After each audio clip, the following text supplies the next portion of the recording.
Good morning students. जैसा कि BA part द्वितीय वर्ष इतिहास के प्रथम प्रश्न पत्र के अंतर्गत हम शेरशाह के संबंध में जानकारी प्राप्त कर रहे थे। हमने शेरशाह के शासन व्यवस्था, उसके प्रशासनिक प्रबंध इत्यादि के बारे में जानकारी प्राप्त की थी। आज का हमारा वीडियो शेरशाह की भू राजस्व व्यवस्था के बारे में है, जिसके कारण शेरशाह को काफ़ी अधिक प्रसिद्धि प्राप्त है। शेरशाह भूमि प्रबंध के मामले में अकबर का अग्रणी था। उसने भू राजस्व व्यवस्था को किसानों के हितों के अनुकूल बनाने का प्रयास किया। उसने अपने पिता की जागीर का प्रबंध करते समय, जब वो सासाराम का जागीरदार था, तभी किसानों की समस्याओं को निकट से देखा था और भू राजस्व वसूल करने वाले कर्मचारी और भू राजस्व का निर्धारण करते समय किसानों का किस प्रकार ध्यान रखा जाए, इस बात को उसने निकटता से देखा था।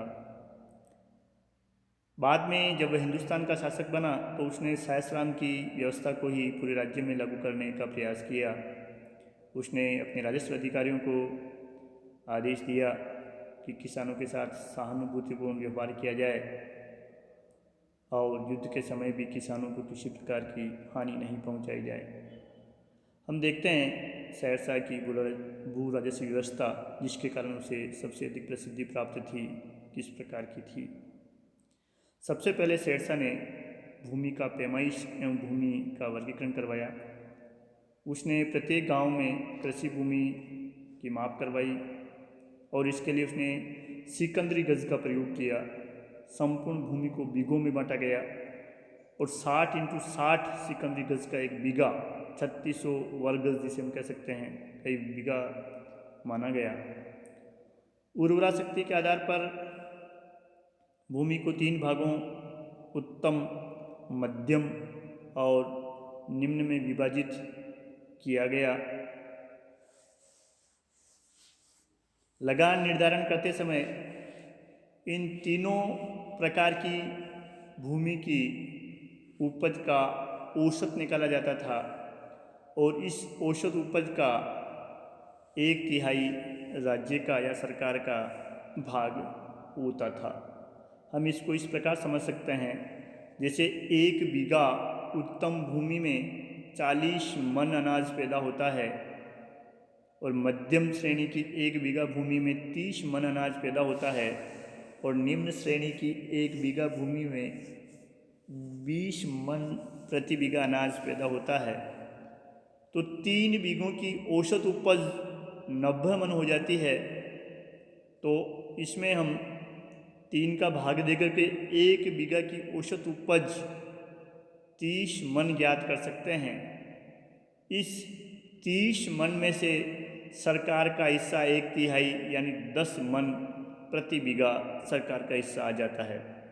तो हमने ये देखा, यदि किसी भूमि में 40 मन पैदा हो रहा है तो भी सरकार ने 10 मन लिया, 30 मन पैदा हो रहा है तो भी सरकार ने 10 मन लिया और 20 बीघा पैदा हो रहा है तो भी सरकार ने 10 मन लिया। तो इसमें उत्तम भूमि वाले को फ़ायदा हो रहा है और निम्न भूमि वाले को कुछ नुकसान हो रहा है। ये इस व्यवस्था की थोड़ी अपन कहते विसंगति थी। बाकी तीनों प्रकार की भूमियों का औसत उपज निकाल करके उसका लगान में सरकार का हिस्सा निर्धारित कर दिया जाता था। शेरशाह का भू राजस्व बंदोबस्त एक प्रकार से रैयतवाड़ी बंदोबस्त कहा जा सकता है हमारी वर्तमान भाषा में या आधुनिक भाषा में, क्योंकि उसने किसानों से सीधा संबंध स्थापित करने का प्रयास किया था। अब शेरशाह के शासनकाल में लगान की दर कितनी थी, उसकी अदायगी कैसे की जाती थी, इस संबंध में थोड़ी अलग अलग इतिहासकारों में राय है। KR कानूनगो का मानना है कि शेरशाह उपज का 1/4 भाग लगान के रूप में लेता था, जबकि WH मोरलैंड, परमात्मा शरण और RP त्रिपाठी का मानना है कि शेरशाह के शासनकाल में भू राजस्व की दर कुल उपज का 1/3 होती थी। हम ये कह सकते हैं कि प्रत्येक स्थान के लिए और प्रत्येक प्रकार के अनाज के लिए भू राजस्व दर अलग अलग हुआ करती थी, क्योंकि भूमि की किस्म और उपज के कारण सभी जगह एक समान दर, चाहे वो 1/4 हो चाहे 1/3 हो, रखना संभव नहीं था।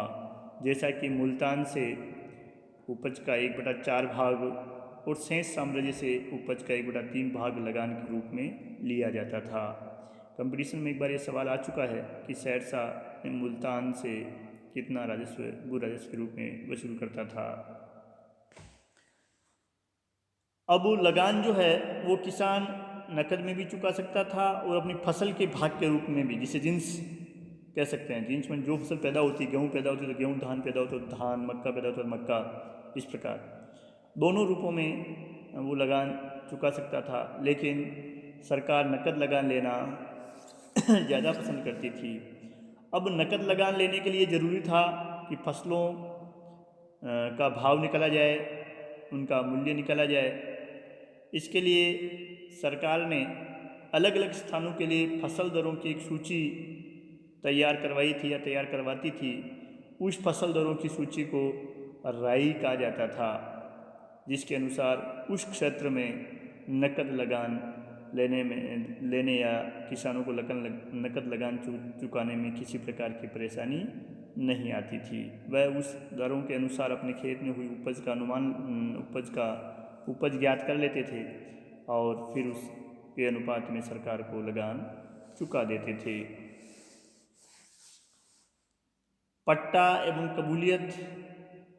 सरकार प्रत्येक किसान को पट्टा देती थी, जिसमें किसान की भूमि का क्षेत्रफल यानी उसके पास कितनी भूमि है, भूमि का प्रकार यानी उत्तम प्रकार की भूमि कितनी है, मध्यम प्रकार की भूमि कितनी है और निम्न प्रकार की भूमि कितनी है, भूमि की पैदावार और लगान की दर यानी किसान किस हिसाब से लगान चुकाएगा, इसका स्पष्ट उल्लेख होता था।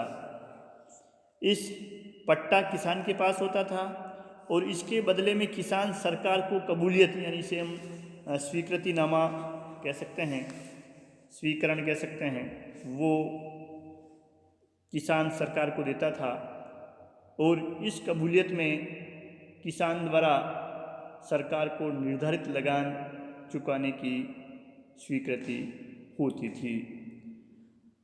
शेरशाह ने अपने राज्य में सभी जगह एक समान भू राजस्व प्रणालियाँ लागू नहीं की। तत्कालीन सरकारी रिकॉर्ड के अनुसार राज्य में उस समय 3 प्रकार की, शेरशाह के राज्य में 3 प्रकार की लगान निर्धारण की प्रणालियाँ विद्यमान थी, जिसमें पहली प्रणाली को हम गल्ला बख्शी अथवा बटाई के नाम से जानते हैं। इस लगान निर्धारण की प्रणाली से तात्पर्य है कि उपज का किसान के साथ सरकार का हिस्सा बांटना। यह प्रणाली प्राचीन समय से ही प्रचलित थी और गांव में काफ़ी लोकप्रिय भी थी। ये बटाई या गल्ला बख्शी भी 3 प्रकार की होती थी। पहला है इसमें खेत बटाई। इस प्रणाली से ये तात्पर्य है कि किसान का खेत बोने के तुरंत बाद अथवा खड़ी फसल में इस सरकार का हिस्सा खेत बांटकर निर्धारित कर दिया जाता था। जैसे किसान का खेत 3 बीघे का है तो उसमें 1 बीघा सरकार का हिस्सा निर्धारित कर दिया जाता था। अब भले ही किसान के हिस्से वाले खेत में ज़्यादा उपज हो और सरकार के हिस्से वाले खेत में कम उपज हो, पर चूँकि सरकार का हिस्सा खेत बांट कर ही निर्धारित कर दिया गया पूर्व पश्चिम उत्तर दक्षिण दिशा में, तो वो सरकार को मंजूर होता था। दूसरी जो प्रणाली इसमें थी वो थी लांक बटाई। इस प्रणाली में फसल काटने के बाद किसान फसल को खलिहान में लाता था, जहाँ फसल में से अनाज व भूसा अलग किए बिना ही उसका हिस्सा सरकार व किसान में बांट दिया जाता था। ग्रामीण क्षेत्र में आज भी मूंगफली की फसल और तिल्ली की फसल का बंटवारा लांक बटाई के आधार पर ही किया जाता है।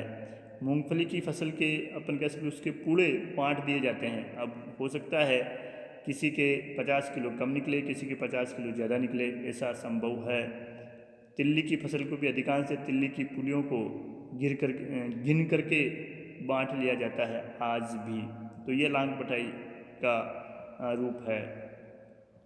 रास बटाई में अनाज से भूसा अलग करने के बाद सरकार का हिस्सा निश्चित किया जाता था। जैसा कि गेहूं को मशीन से साफ करने के बाद माना कि 15 बोरी गेहूं पैदा हुआ, 5 बोरी सरकार का, यानी अब यहाँ निश्चित हो गया, फिक्स।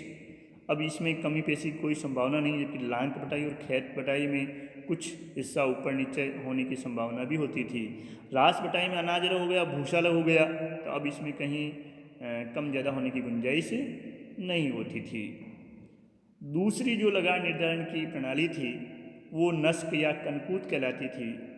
इस पद्धति में फसल काटने से पूर्व ही पैदावार का आकलन करके भू राजस्व निर्धारित कर दिया जाता था, जिसमें पटवारी, मुकद्दम या गांव के कुछ पंच पटेल किसान के खेत पर जाते थे और वहाँ किसान के खेत में खड़ी फसल में से कितना अनाज उत्पन्न होगा उसका एक प्रकार से अनुमान लगा लिया करते थे कि इस खेत में 50 मन अनाज पैदा होगा या 100 मन अनाज पैदा होगा, तो 100 मन में से जो भी सरकार का हिस्सा 33 से 1/3 है वो सरकार को देना है, वो फिक्स कर दिया जाता था।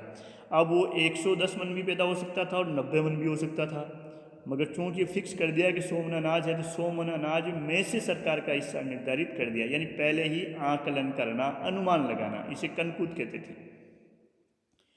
तीसरी प्रणाली थी नकदी अथवा जब्ती। भू राजस्व की इस प्रणाली में 3 वर्ष या उससे अधिक समय के लिए प्रति बीघा प्रति वर्ष के हिसाब से लगान निश्चित कर दिया जाता था। फिर चाहे पैदावार ज़्यादा हो या पैदावार कम हो, इसकी दर भूमि की श्रेणी और उसकी उर्वरा शक्ति पर निर्भर करती थी।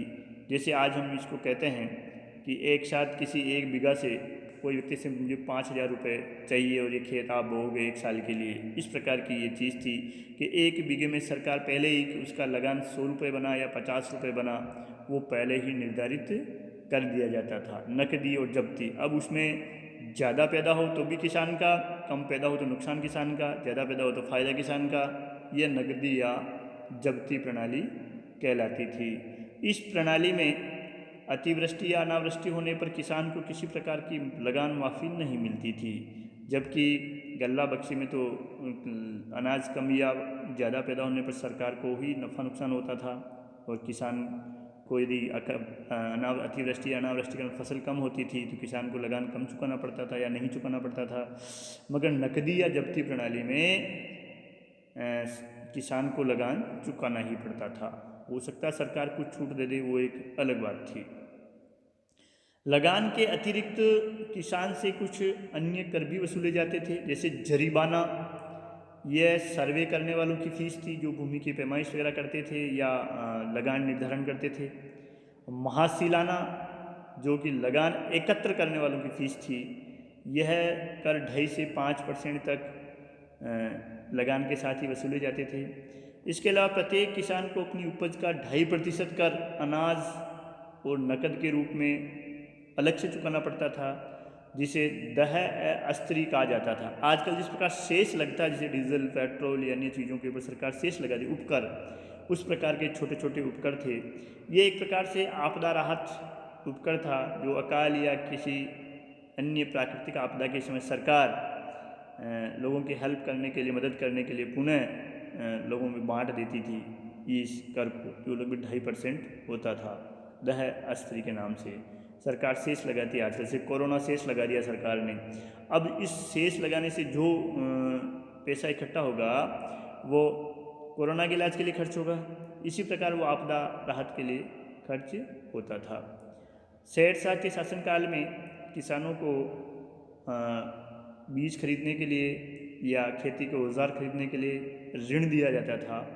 इस ऋण को तकाबी कहा जाता था और इस तकाबी को किसानों की सुविधा अनुसार किस्तों में पुनः वसूल किया जाता था। शेरशाह ने अपने अधिकारियों को यह आदेश दिया कि किसानों से लगान निर्धारित करने के समय थोड़ा नरमी का रुख अपनाया जाए, मगर लगान वसूली के समय किसी प्रकार की रियायत न दी जाए। उसने किसानों को तंग करने वालों को दंड देने का आदेश भी दिया। सेना आते जाते समय किसानों की फसलों को नुकसान नहीं पहुंचाती थी। यदि ऐसा होता था तो किसानों को मुआवजा दिया जाता था।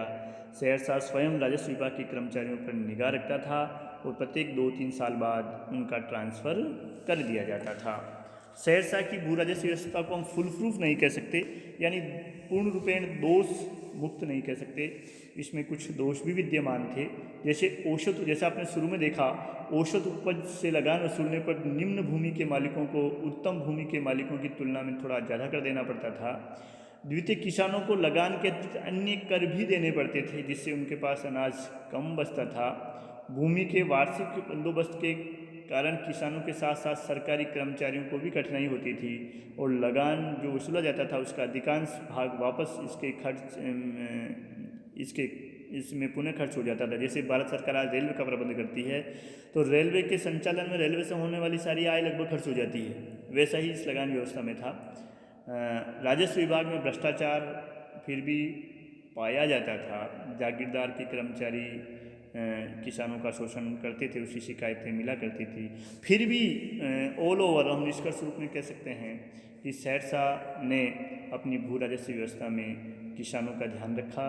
उसने मध्यस्थों के अस्तित्व को लगभग समाप्त कर दिया और किसान और सरकार के मध्य सीधा संबंध स्थापित करने की उसने कोशिश की। इसीलिए उसकी लगान व्यवस्था को हम रैयतवाड़ी व्यवस्था कहते हैं। धन्यवाद। ये शहरशाह की भू राजस्व व्यवस्था अक्सर एग्जाम में आती है और इसी के आधार पर बाद में अकबर ने दहसाला पद्धति शुरू की थी, जो हम मुग़ल शासनीय व्यवस्था, मुग़ल भू राजस्व व्यवस्था के तहत उसका अध्ययन करेंगे। जय हिंद, धन्यवाद।